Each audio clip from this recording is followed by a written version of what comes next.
Salut, c'est Clémentine de l'Imerté. Avant de lancer l'épisode, j'ai envie de te partager quelque chose. Si tu es maman, t'es-tu déjà retrouvée dans cette situation? L'impression de courir partout et de n'avoir le temps de rien.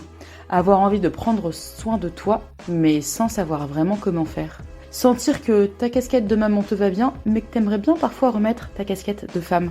Finalement, l'envie de te retrouver toi en tant que personne et plus simplement en tant que maman. J'ai une bonne nouvelle pour toi, c'est possible. Il existe une autre façon de vivre sa maternité. Pour ça, j'ai créé un accompagnement de 3 mois en tête-à-tête. Pendant 3 mois, je t'accompagne à te reconnecter à tes désirs, à tes besoins, à tes envies, pour être une maman investie et une femme épanouie, sans culpabiliser ni t'épuiser. Je te mets toutes les informations de ce programme dans le descriptif de l'épisode et tu peux également retrouver ces informations sur ma page Instagram clem-doula. Allez, je te laisse ici et je te souhaite une bonne écoute.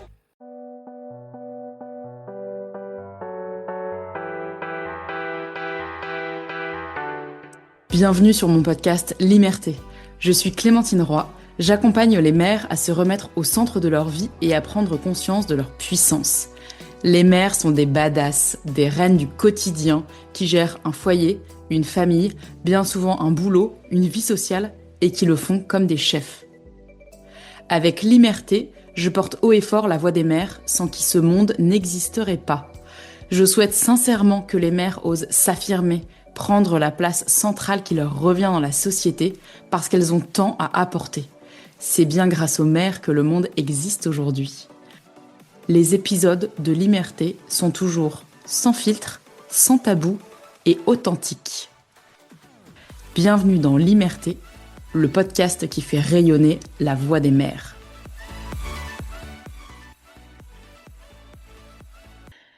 Bienvenue dans ce 48e épisode de L'Imerté. Aujourd'hui, je reçois Charlotte. J'ai un lien particulier avec Charlotte puisque Charlotte est la sage-femme qui m'a accompagnée pour mes 2 grossesses. Donc merci Charlotte d'être là. Bonjour. Est-ce que tu peux te présenter en quelques mots comme tu as envie? Eh bien, je suis Charlotte Lardery, je suis sage-femme à Lyon depuis un peu plus de 10 ans maintenant et je suis maman d'une petite fille. Comment t'en es venue à être sage-femme? Je crois que depuis toujours, j'avais cette passion pour les bébés et les ventres ronds. C'était vraiment, j'ai vraiment des souvenirs marquants, par exemple des professeurs au collège qui étaient enceintes, je trouvais ça assez incroyable. Donc, c'était très chouette. Et puis, du coup, je suis passée dans l'enfance par toutes les étapes, être nounou, puis être puéricultrice, puis être pédiatre. Mais sage-femme, à l'époque, c'était pas vraiment connu. Dans les années 90-2000, c'était pas du tout un métier mis en avant, donc je connaissais pas. Et du coup, j'étais plutôt partie en fac de médecine pour faire pédiatre. Et puis, la vie en a décidé autrement avec les classements des concours. Et là est apparu le métier de sage-femme et tout le monde m'a dit: «Bah oui, évidemment, pourquoi pas ça? Ça t'irait vraiment bien».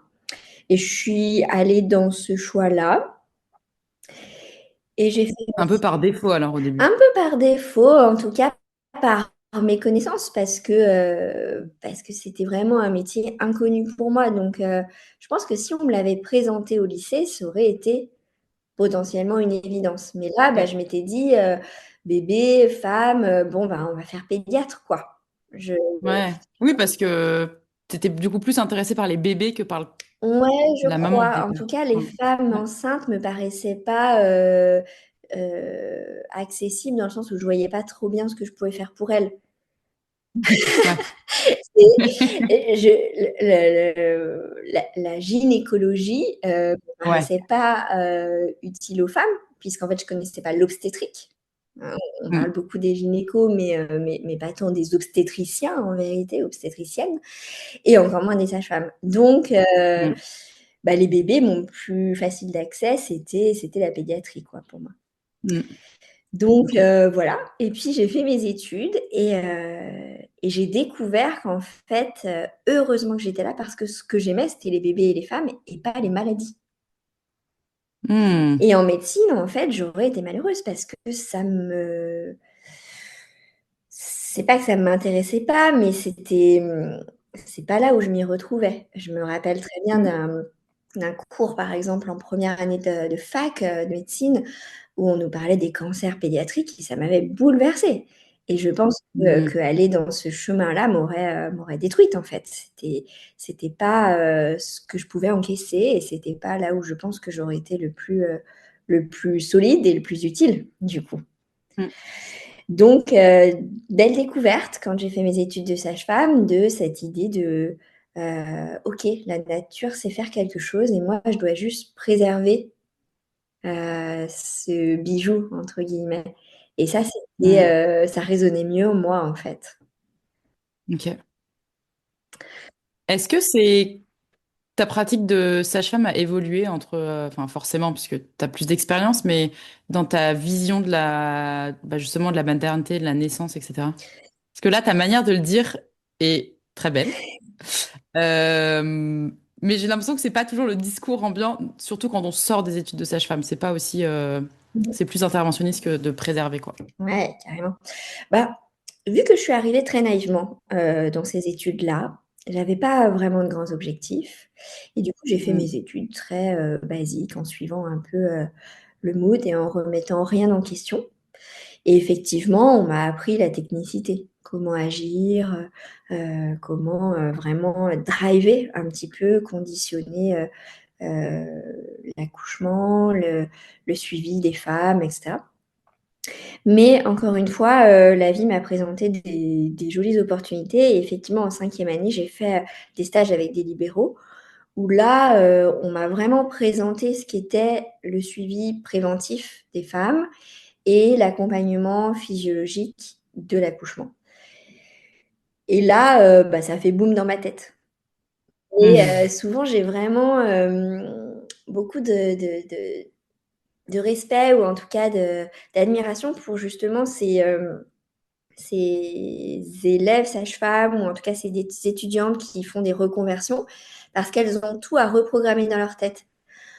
Moi, pas tant en fait, parce que j'avais pas de grande vision de ce métier.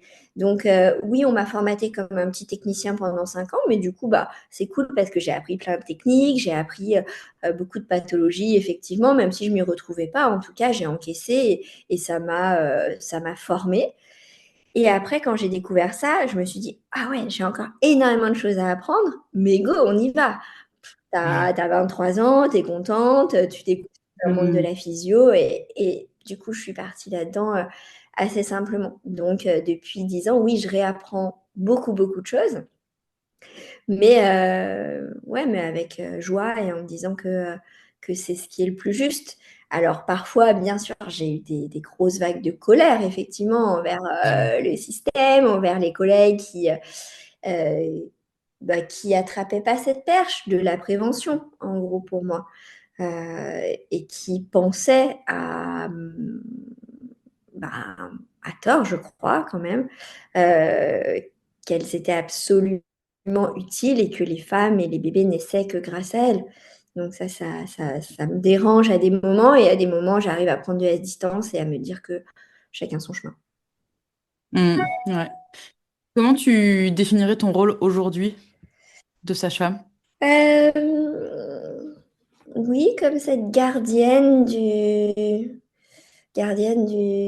petit diamant qui est la grossesse qui se passe bien. Après, je suis là aussi pour dépister quand ça dérape, évidemment.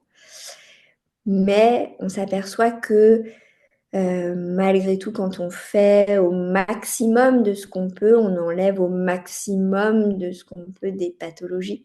Alors, on ne pourra pas tout Mm. éviter. Bien sûr, il y a l'aléa médical qui existe. Et, euh, et parfois, on a besoin de la médicalisation forte, hein, ce que j'appelle, donc de l'aide des médecins. Mais souvent, souvent, quand on prête une grande attention au bijou qui est la grossesse à la base, eh ben, ça se passe plutôt bien. Et c'est ce que j'observe. C'est vrai que j'ai l'impression de beaucoup, beaucoup me distancer de ce que j'ai appris de mes études.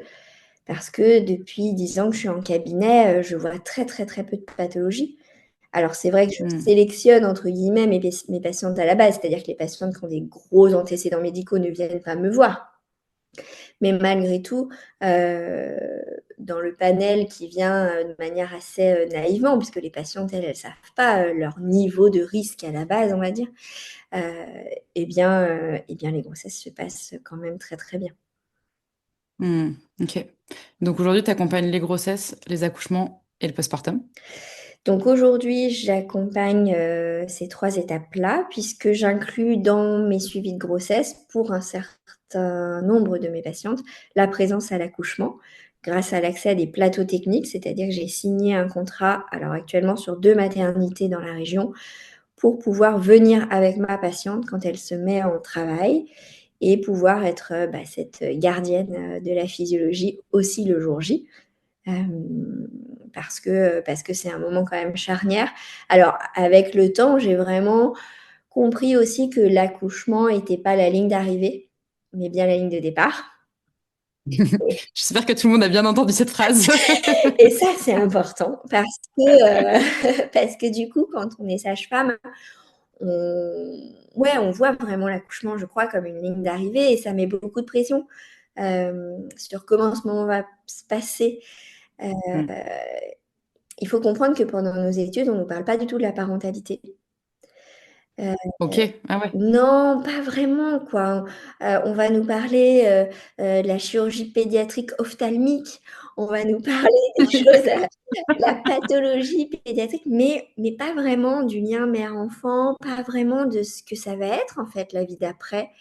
Et je crois que c'est ça que j'ai tissé au fur et à mesure de ces 10 ans, de me dire, ouais, il faut que ça soit la ligne de départ de quelque chose de doux et Hmm. de beau.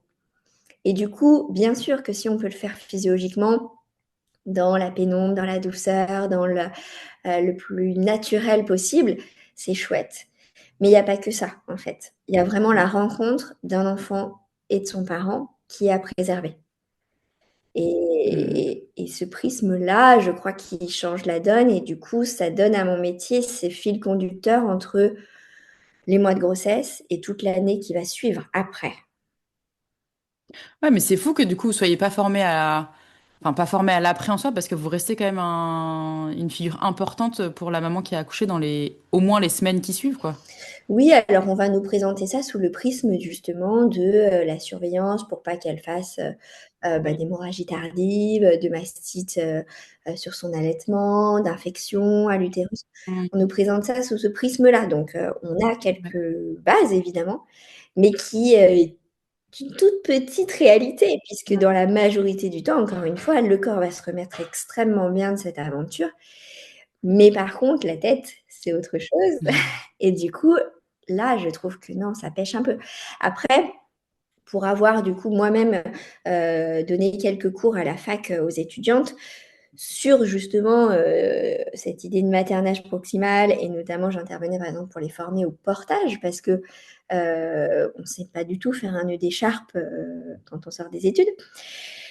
Je me suis rendu compte qu'elles ne sont pas prêtes à entendre tout ça. Que quand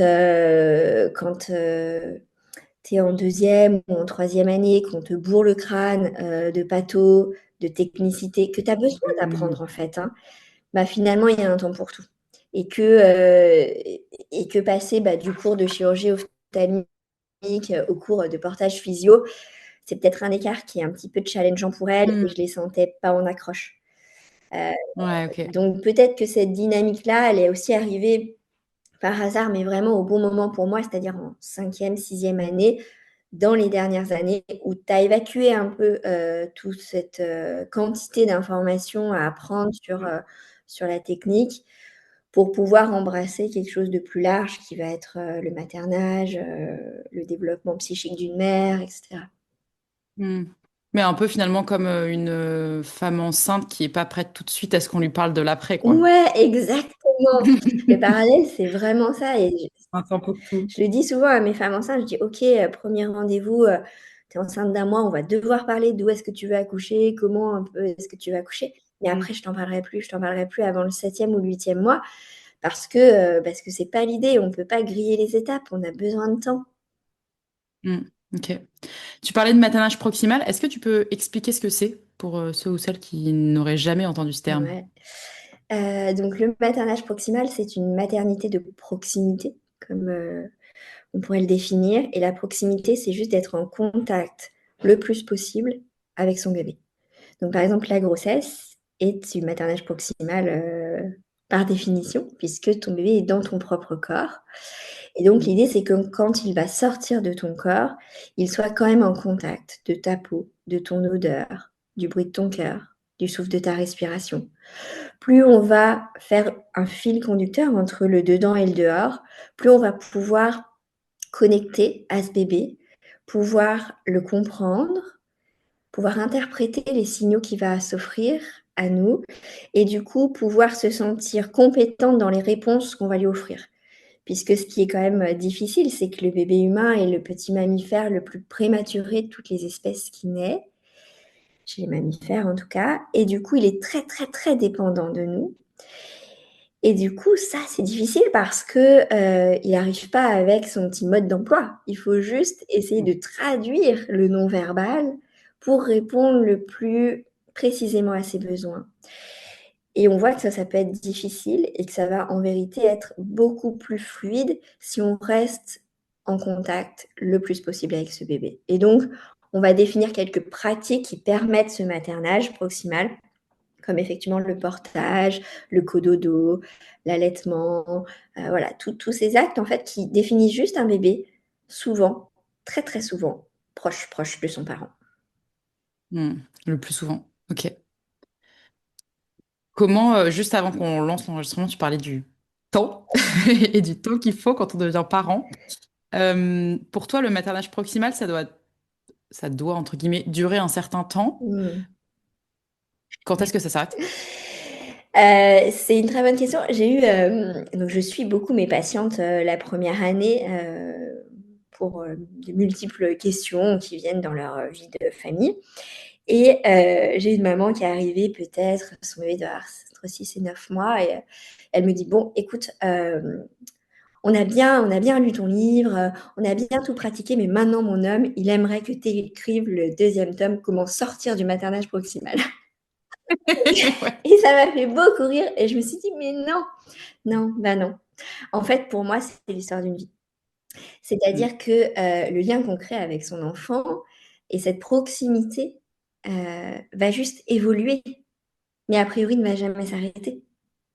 Mm. Puisque, l'idée, hein, du maternage proximal pour moi, ce n'est pas d'enfermer son enfant dans, ses griffes ou en tout cas dans ses bras, mais justement de lui offrir une base de sécurité pour le rendre le plus autonome possible. Et cette base de sécurité, elle va lui servir toute sa vie, que ça soit physique ou invisible, qu'on soit là de manière, factuelle ou à distance. Mais en fait, l'idée, c'est que ça l'accompagne pour toujours. Et donc, là où il y a une différence hein, que moi j'appelle entre le maternage proximal et le maternage intensif. C'est-à-dire que Mm. l'idée, c'est d'évoluer ces pratiques. C'est sûr que je ne vais pas le porter en écharpe jusqu'à 5 ans. Alors, on pourrait, mais peut-être que déjà, je vais pas le porter devant, mais sur le dos. Peut-être que je vais acheter un sac porte-bébé plutôt qu'une écharpe. Peut-être que je vais mettre des chaussures et il sera plus en chaussons parce qu'à tout moment, il va vouloir descendre et marcher. Peut-être que je vais petit à petit prendre une poussette ou lui tendre une main pour qu'il marche à côté de moi. En tout cas, cette idée de portage, elle va être vraiment évolutive. Et c'est ça Mm. qui compte. Donc pour moi, il y aura pas d'arrêt. Il y aura une évolution. Mais c'est vrai, qu'on peut oublier cette évolution et c'est pour ça que j'essaye beaucoup de revoir mes patientes sur la durée pour, les accompagner, non pas dans cette idée de: «Attention, hein, à 6 mois, il ne doit plus dormir avec toi», mais de: Mm. «OK, est-ce qu'à 6 mois, tu le penses pas capable encore de dormir sans toi? Ou est-ce que c'est toi? Qu'est-ce qui se passe dans votre lien et comment je peux t'accompagner pour que peut-être à 7 mois, 8 mois, 9 mois, bah, ce bébé, il dorme en autonomie, sans toi, parce que tu le sens capable et parce que c'est chouette aussi pour lui qu'il ait son espace, c'est chouette que toi tu aies ton espace et qu'on va construire aussi ça. Mm. Ouais. Comment, comment ça s'articule ce maternage proximal dans notre société, dans la mesure où c'est quand même franchement le discours inverse de manière globale. Le congé paternité est moins pire qu'avant, mais quand même toujours très court. Le congé paternité est très court. Comment on fait? On se positionne soi-même. Très Mm. difficile. Et bien sûr, certaines personnes pourront dire, mais moi, je peux pas. Et il y a des gens qui peuvent vraiment pas, c'est vrai. Mais la plupart d'entre nous, on peut un petit peu. C'est-à-dire que on est quand même dans une société très aidante sur plein de points. On a un système de soins qui est très bon, on a quand même des aides financières quand on a un arrêt de travail, on a quand même des actes positifs. Mm. On a aussi une société qui est en retard hein, sur plein de choses et surtout un milieu culturel qui est assez jugeant, assez négatif. On voit quand même le prisme vite, le Mm. verre à moitié vide. Euh, Ouais. mais on a des choix possibles et je crois que ça, il faut aussi les encourager. Dire, OK, ben, peut-être que ça va te coûter. Tu vois, moi, j'ai une bonne amie à moi, par exemple, qui était encore étudiante, qui a choisi hein, d'avoir son bébé, etc. Et ben, elle a fait un crédit. Elle a fait un crédit pour se payer ses 9 mois de maternage avec son bébé. Mm. Qu'elle s'est dit, bah, tant pis, je les payerai plus tard. Parce que, bah, oui, je fais des études. Alors, en l'occurrence, elle faisait des études de médecine. Et ben, c'est des études qui sont pas ou très peu payantes, en fait. On fait médecine outre-Atlantique et ben, ça nous coûte, je sais pas, mais à peu près 20 à 30 000 dollars par an. Et ils font des crédits. Et je me dis, bah, pourquoi on ferait pas un crédit pour son bébé? C'est peut-être Mm. ça l'avenir. Peut-être plus que ses études. Et en France, on peut en plus faire des études peu payantes. Donc peut-être on peut Mm. faire les deux et peut-être que le plus gros investissement, il est dans ces années-là. Parce que souvent, les gens qui disent je peux pas, c'est une question financière en vérité, c'est pas qu'ils ont envie. Ouais. Mais on a une politique où on va, j'avais une patiente qui me disait ça, mettre beaucoup d'argent de côté pour dans 20 ans pour nos enfants, mais peut-être pas investir maintenant. Et du coup, elle me disait, Mm. bah tu vois, ça va me coûter hyper cher ces 3 premières années. Mais par contre, il se démerdera pour ses études, en gros. Il ira à la fac et ce Il y sera aura très la bien. fac et ce sera pas trop onéreux. Et en fait, il y a Ouais. de ça. Et je crois qu'il faut aussi faire évoluer les gens là-dessus en disant, bah, Ouais. ouais, ça va te coûter pas mal d'argent et pour respecter tes valeurs, bah, peut-être tu vas te mettre aussi à dos ton employeur, peut-être tu vas essuyer plein de critiques de ta famille en mode, bah, il faut le sociabiliser, il faut le faire garder, pourquoi t'arrêtes pas d'allaiter?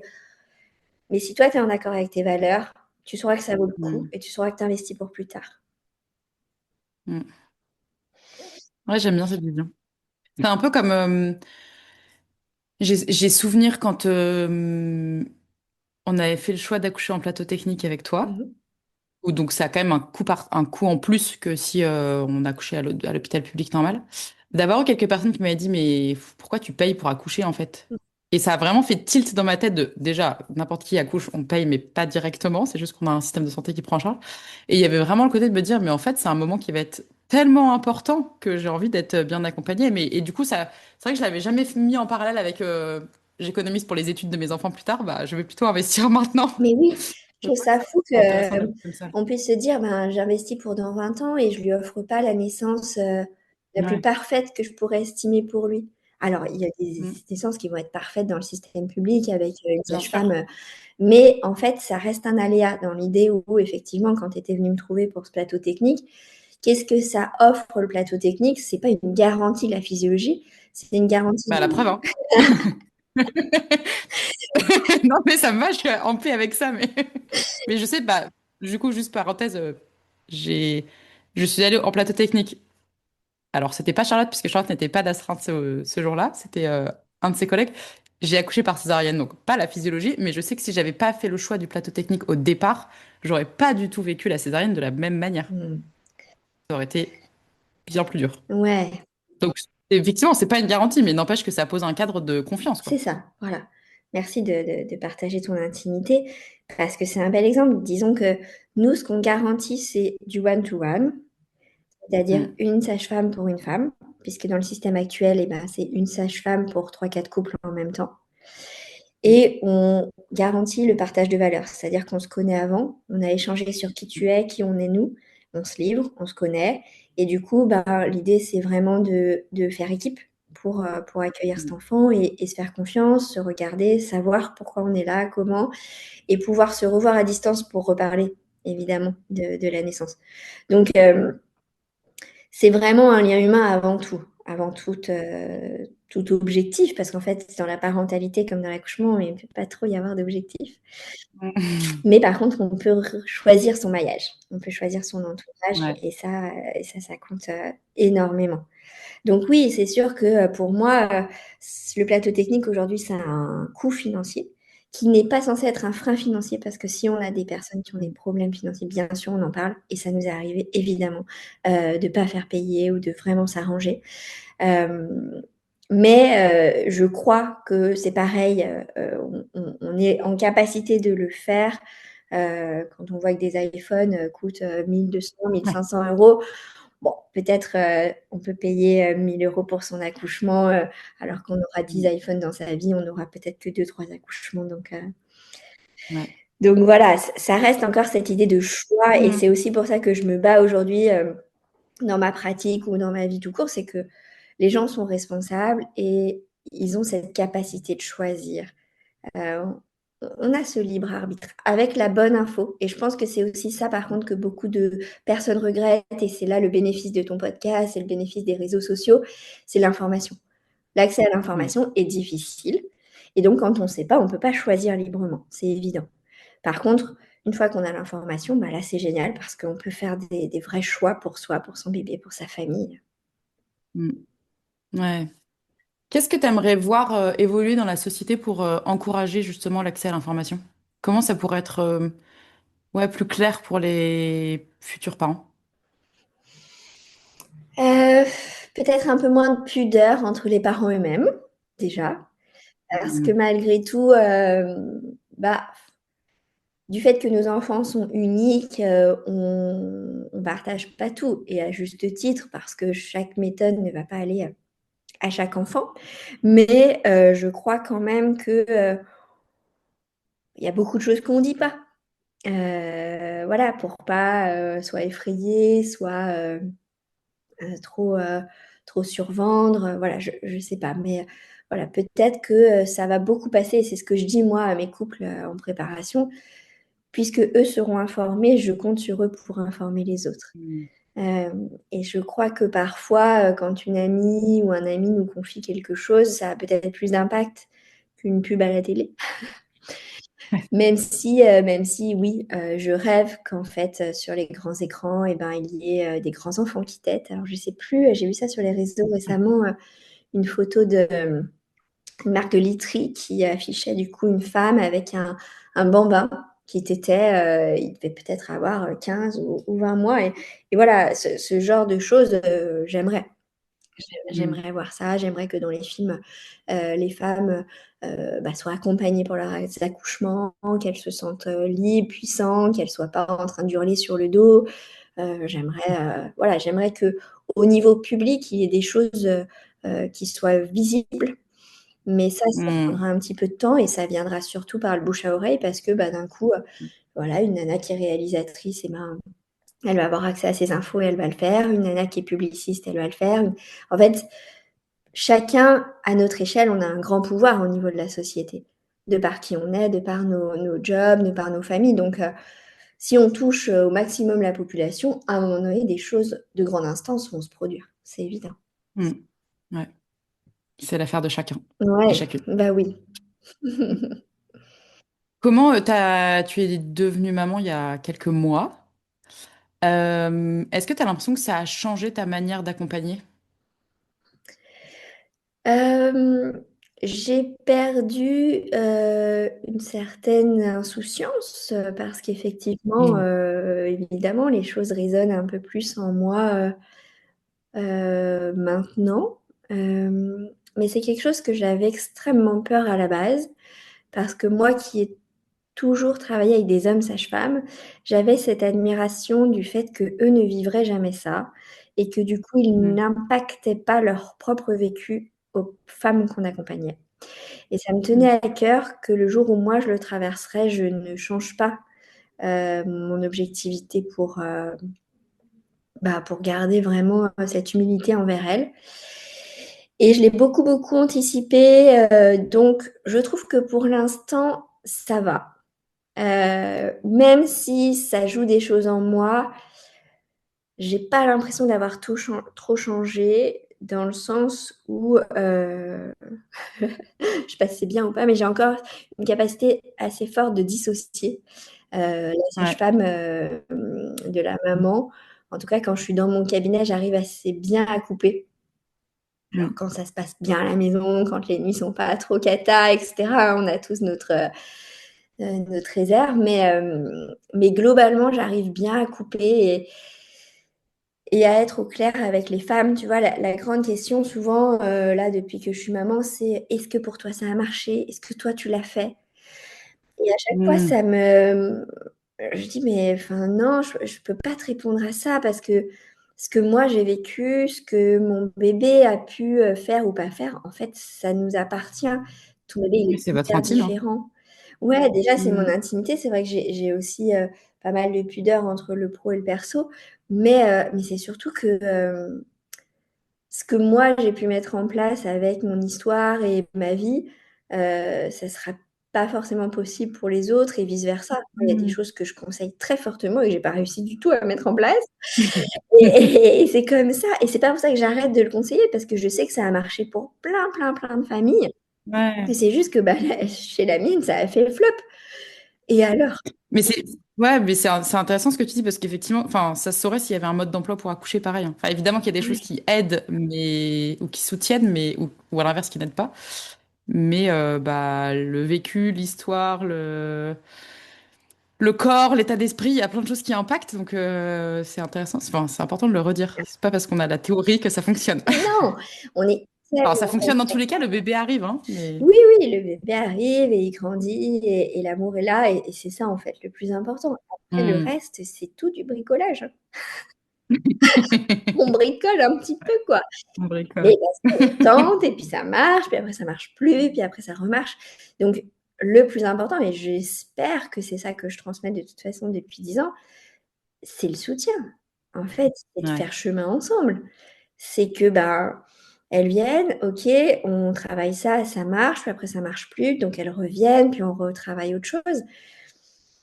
C'est c'est ce qu'on disait tout à l'heure, un enfant ça grandit, donc de toute façon, Hmm. tout change. Rien n'est acquis. Qu'est-ce que tu conseilles, ou qu'est-ce que tu voudrais dire plutôt à une future maman qui nous écoute? Qu'elle est capable d'imposer ses choix, qu'elle va découvrir plein de choses et qu'il y a des choses qui résonneront en elle et qu'elle devra vraiment imposer parce que, parce qu'on la fera douter en permanence et qu'il y a des choses qui résonneront pas et qu'il faut absolument pas qu'elle essaye de s'y calquer, en fait. C'est vraiment une découverte, de soi et du monde qui nous entoure. J'avais une voisine que j'avais croisée, et qui m'avait dit: «C'est vraiment fou comme devenir parent, ça nous change notre vision du monde». Hmm. Et c'est vrai que, bon, je rentrerai pas dans les détails, mais moi, il y a des choses sur lesquelles j'avais des grandes convictions et que j'ai perdues. Et et ça me rend triste parce que c'était des choses quand même que j'affectionnais.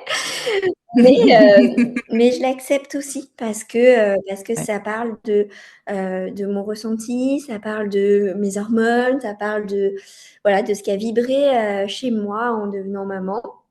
Et donc voilà, il y a des choses qui ont changé sur ce que, je pensais face au monde et c'est comme ça. Et je pense qu'il faut être aussi humble et ne pas s'accrocher à exactement qui on était et accepter de se laisser bouleverser. Hmm. Et c'est vrai pendant très longtemps, voire toute la vie, hein. Oui! Oui, oui, On oui. peut changer d'avis, on peut continuer de choisir. Hmm. Ouais, je crois que c'est perçu comme une faiblesse parfois de changer, alors que non, pour moi, c'est vraiment une force. On est censé changer, on est censé évoluer, on est censé grandir. Et c'est vrai qu'élever un enfant, bah, ça nous élève soi-même. Et parfois, j'ai vu que tu avais un podcast sur ce thème là, récemment. J'ai pas eu le temps d'écouter encore sur le regret maternel. Donc c'est bien sûr que parfois on peut regretter des choses qu'on pensait avant, des actions qu'on faisait avant, Mais c'est pas pour ça que ce qui nous attend n'est pas hyper chouette et que ça va pas Mhm. être merveilleux. Donc, Ouais. je crois que c'est un chemin d'ambivalence et que cette ambivalence, on doit l'accepter. Il y a une phrase que j'aime bien, que je me répète souvent, qui est: ce n'est pas que je change tout le temps d'avis, c'est que je m'aligne à ma nouvelle réalité.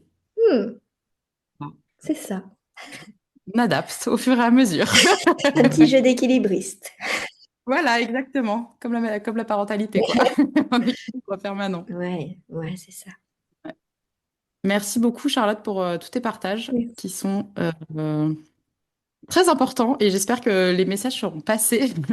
Je mettrai dans le descriptif de l'épisode le lien vers ton livre sur le maternage proximal. J'allais dire c'est une Bible, mais d'ailleurs ça s'appelle la Bible du maternage proximal. Il porte très bien son nom, il est hyper bien fait, je le recommande vraiment. Et puis je mettrai le lien vers ton compte Instagram sur lequel tu partages parfois des histoires de patientes, tu les appelles, qui sont ouais, dans lesquelles on peut facilement s'identifier. Et je trouve que c'est chouette aussi de voir que on n'est pas seul et que tu accompagnes la traversée sur du long terme. Je trouve ça chouette. Pas que jusqu'à l'accouchement. Merci beaucoup, Clémentine. Cet épisode est déjà fini. S'il t'a plu, n'hésite pas à mettre 5 étoiles au podcast et à t'abonner, quelle que soit la plateforme d'écoute sur laquelle tu es, puisque plus il y a d'avis, d'étoiles et de personnes abonnées, plus le podcast est visible. Et plus il est visible, plus les parents entendent des histoires qui leur ressemblent. Et plus les parents entendent ces histoires, moins il y aura de tabous sur la parentalité et en particulier sur la maternité. Alors merci de faire voyager ce podcast pour toi, pour moi et pour tous les parents.